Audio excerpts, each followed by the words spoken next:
चलिए question start करते हैं। क्वेश्चन नंबर 7 और वही प्रोसेस रहेगा अपना कि क्विक में से पहले क्वेश्चन को समझते हैं। और मुझे उम्मीद है कि आप अगर इस लेसन को देख रहे हैं तो आपको सेगमेंट और सेक्टर के एरिया निकालने का फॉर्मूला थोड़ा आता है। अब चलिए स्टार्ट करते हैं। क्या कह रहा है, ए कोड of a circle of radius 12 centimetre. एक कोड है, सर्कल है जिसकी रेडियस है 12 सेंटीमीटर कि ये कोड है और इस सर्कल के अंदर है, इस सर्कल में, और उस सर्कल की रेडियस है 12 centimetre. Subtend an angle of 120 degree at the centre. वो कोड सेंटर पे एंगल बना रही है 120 डिग्री का। Okay, find the area of the corresponding segment of the circle. अब सेगमेंट का एरिया पूछा है तो दिस वन इज सेगमेंट। अब हमारे पास तो क्या मेथड है कि सर पूरे सेक्टर का निकाल लें, उसमें से इस ट्राइंगल का माइनस कर दें। तो मैंने पिछले वाले लेसन के अंदर जो इसका था उसमें मैंने कहा था कि ये ट्राइंगल इक्विलेटरल है, लेकिन ये इक्विलेटरल ट्राइंगल नहीं है ना, क्योंकि इसमें टू साइड इक्वल है। ये साइड क्या हो गई, इक्वल नहीं है, तो ये आइसोस्केलेस हो सकता है। तो उसके लिए हमें ये साइड की लेंथ पता नहीं है, तो हम इसका ट्राइंगल, थोड़ा सा ट्राइंगल का एरिया निकालना मुश्किल हो सकता है। तो इसलिए हमें डायरेक्ट इसमें कौन सा फॉर्मूला लगाएंगे, सेगमेंट के एरिया वाला। तो रेडियस गिवन है, इसका एंगल है AOB, वो आपको 120 भी गिवन है। Okay, this is the area of the sector, है ना। एरिया ऑफ द सेगमेंट निकालने के लिए हमें सेक्टर के एरिया में से ये वाला माइनस कर देंगे। ये फॉर्मूला डिजाइन किया था ना, याद है? चलिए, नहीं याद है तो बेसिक्स में जाइए, वहाँ पे मैंने एक्सप्लेन करा था ये फॉर्मूला कैसे आया है। Okay, pi r square theta minus r square sine theta upon 2 cos theta upon 2, इसकी मीन्स ट्रिग्नोमेट्री हमें आनी चाहिए। तब यहाँ पे आर की वैल्यू 12 पुट कर देंगे और थीटा की value 120 degree. 12 square sine 120 degree upon 2 कोस 120 डिग्री अपॉन 2, क्योंकि थीटा की वैल्यू 120 है। अब ये भी 60 हो गया, ये भी 60 हो गया, तो साइन 60 कोस 60, 12 का स्क्वायर 144। इसमें से 120 और इसको कट करेंगे, फिर जो 3 आएगा ना, 3 से 4, 12 को कट कर लेंगे तो आएगा 4। तो ये दोनों सेम रह गए। यहाँ पे इन दोनों को मल्टीप्लाई किया, यहाँ पे देखो कोस 60 की वैल्यू 1/2 पुट की है, साइन 60 की वैल्यू √3/2, तो 4 2 टू 4 हो गए, 4 से इसको कट कर लिया, 36 आ गए। √3 की वैल्यू हमें पता है सर 1.73 है, वो इसमें पुट करेंगे तो आंसर आ गया।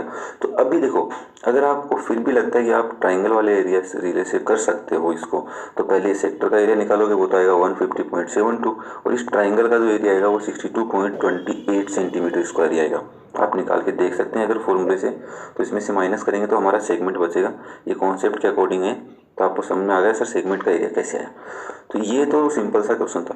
नेक्स्ट क्वेश्चन है थोड़ा सा, इसमें लॉजिक वाले क्वेश्चन अब आने वाले हैं, तो थोड़ा समझ के कोशिश करना। आगे आने वाले लेसन भी जो 10, 11, 12, 13 है ना क्वेश्चन है, वो भी मैंने एक्सप्लेन करने वाला हूँ जल्दी से आपके लिए, तो भी बेसिक्स पे, कॉन्सेप्ट और बेसिक दोनों पे कवर है, ठीक है ना। तो चलिए 8th वाला क्वेश्चन पढ़ते हैं।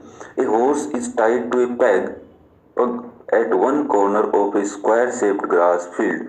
ठीक है, क्या कह रहे हैं कि एक स्क्वायर शेप की ग्रास फील्ड है, उसके एक पॉइंट पे या पैग पे, कॉर्नर पे बांधा हुआ है एक हॉर्स को। अब वो हॉर्स की गर्दन क्या हो सकती है सर, इतनी दूर जा सकती है, जो मैंने ये शेप बनाई है ना, इतनी दूर गर्दन जा सकती है। पैर की बात नहीं करेंगे, क्योंकि वो घास खाएगा तो मुंह से खाएगा, पैर से नहीं खाएगा, तो पैर तो थोड़े पीछे भी हो सकते हैं। तो हम ये लॉजिक है, थोड़ा समझ सकते हैं इसको, है ना। और जो शेप है ना स्क्वायर की, उसकी साइड है 15 मीटर, टोटल कितनी है 15 मीटर, मीन्स वो 5 मीटर लॉन्ग रोप।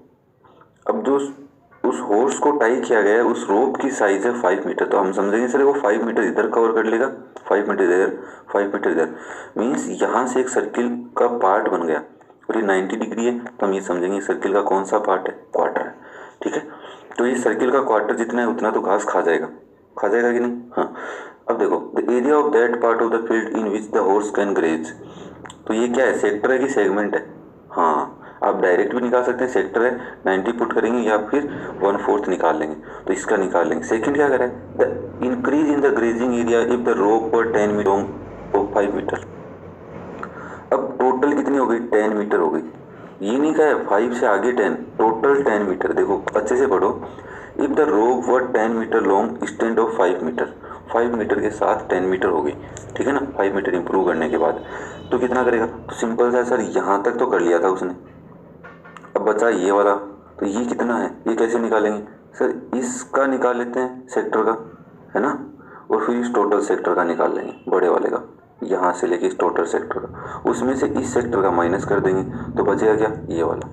नहीं बचेगा, बचेगा, ठीक है, मान ली। अब जिसको समझ में नहीं आया वो दोबारा रिपीट करके देख लो, एक बार समझ में आता है। तो सबसे पहले आप होगा sir side of the square, ये horse can graze the area APR, ये APR ग्रेज करेगा एक quadrant of the circle with radius 5 metre. तब हो गए pi r square theta upon 360 degree, क्योंकि ये क्या है सेक्टर बना है, तो यहाँ पे 90 डिग्री पुट करेगा थीटा का, तो ये कट हो गया 4, तो वही सिंपल सा क्वेश्चन हो गया। तो ये आ गया 19.63 मीटर स्क्वायर, क्योंकि साइड किसमें है, मीटर।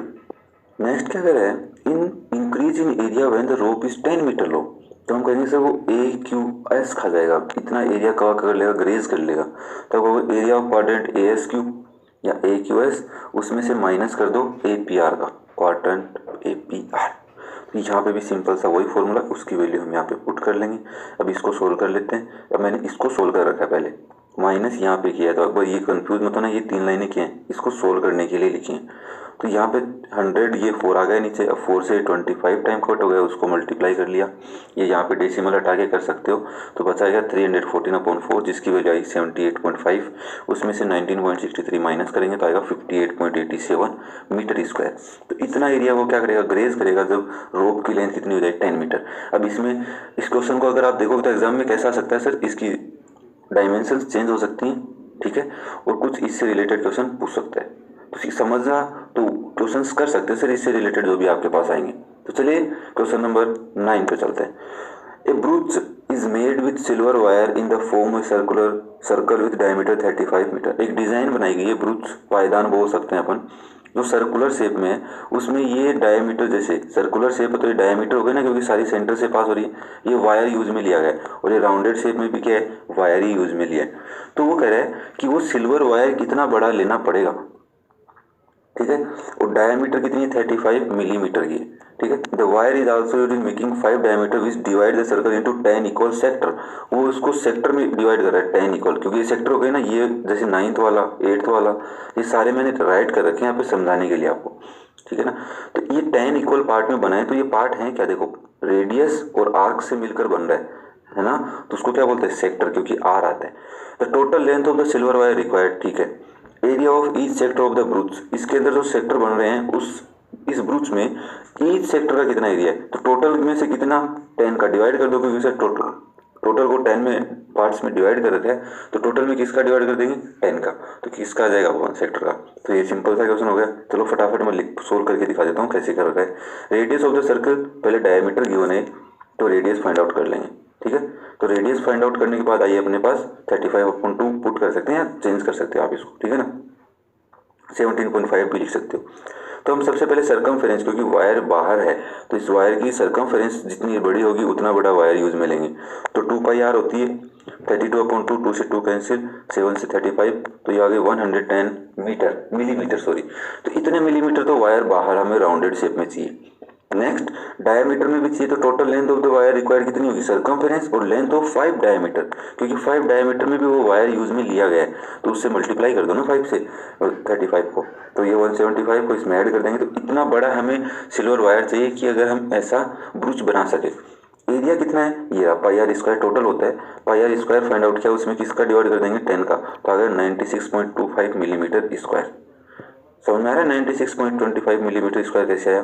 देखो यहाँ पे 962.5 है, उसमें 10 का डिवाइड करेंगे तो डेसिमल डिजिट शिफ्ट हो जाती है, पता है, हाँ, तो ये हो गया 96.25। तो सिंपल सा क्वेश्चन था। अब इसके अंदर अगर वो डायमीटर बढ़ा रहा है, रेडियस बता रहा है, डायमीटर इंक्रीज कर रहा है या रेडियस बता रहा है, या फिर 5 डायमीटर से ज़्यादा डायमीटर कर रहा है, कम डायमीटर कर रहा है, तो ये कॉन्सेप्ट पे बेस है। अगर ये इसका कॉन्सेप्ट आपने समझ में आया कि सर ने इसको, मैंने आपको कैसे सोल्व करके समझाया, क्वेश्चन भी थोड़ा सा चेंज हो सकता है, तो डरने की बात नहीं है, बेसिक्स पे क्लियर कीजिए, सारे डाउट क्लियर हो जाएंगे, ठीक है। तो अगले वाले आने वाले लेसन के अंदर मैं आपको टेस्ट क्वेश्चन नंबर 10, 11, 12, 13 बताने वाला हूँ, और आप मेरे से जुड़े रहिए। और दोस्तों कमेंट करके बताइए कि सर हमें समझ में आ रहा है कि नहीं आ रहा, कम से कम ये तो लिख के तो बता सकते हो ना, आप देख के चले जाते हो, बताते हो नहीं मुझे, ठीक है। तो कोर्स को रिव्यू भी कीजिए कि मुझे भी थोड़ा मोटिवेशन मिले, मैं आपके लिए अच्छे अच्छे कोर्स लेके आता रहूँ, और आपको क्या एक्स्ट्रा चाहिए वो भी मुझे कमेंट कीजिए। चलिए नेक्स्ट लेसन में फिर मिलते हैं, तब तक कुछ नया सीखते रहिए और अपने अंदर इम्प्लीमेंट करते रहिए। थैंक यू दोस्तों।